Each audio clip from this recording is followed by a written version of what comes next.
Okay, so another day, another travel. Zamboanga Airport. Pupunta po tayo sa Bukidnon ngayon for a meeting. Malis ka ako ng gabi so that I can just have a night travel papuntang Bukidnon. Sumakay tayo ng eroplano dyan and say goodbye to Zamboanga City. We'll be back soon. Very soon. So sumakay tayo ng eroplano and sa kinagulat ko, wala akong kasama at medyo maluwag ang eroplano. Bumaba na kami sa Davao. And then, eto, ang layo ng nilakad namin. Kasi ewan ko kung bakit ang layo yung arrival area mula sa pinagbabaan namin. And of course, this is Davao City.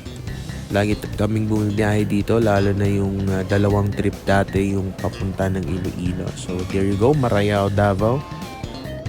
Lalabas tayo dito. Napakaganda ng wall dyan.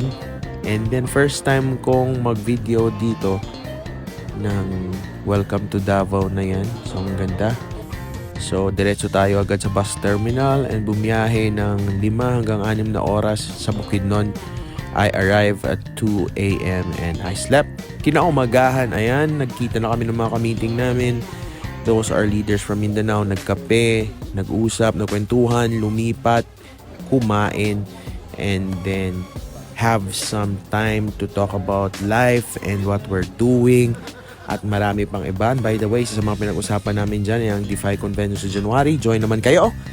At ang napakagandang tanawin being a cat lover is having a host na maraming cats. Ayan, gaganda ng cats sila. By the way, shoutouts to Coach Nine, Coach Janice, at lahat po ng mga housemates. And of course, si Pipa. Ayan, merong munchkins. Ang cute ng mga pusa dyan.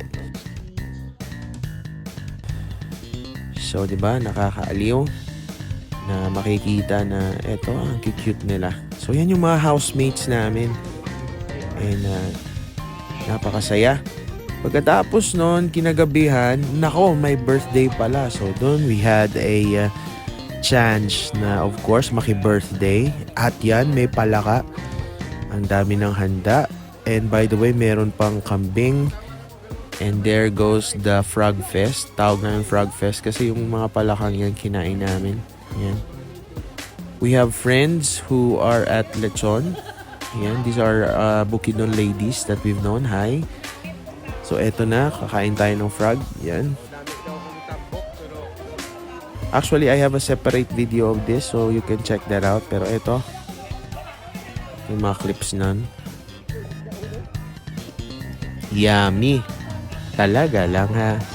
Joke lang. Masarap naman talaga. Siguro.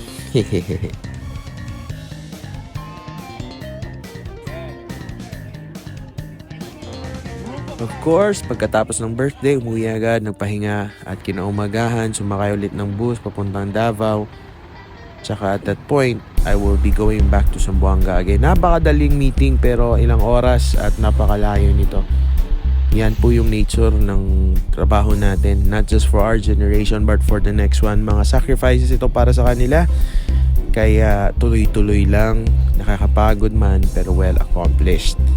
So, yon. Maraming salamat sa panonood.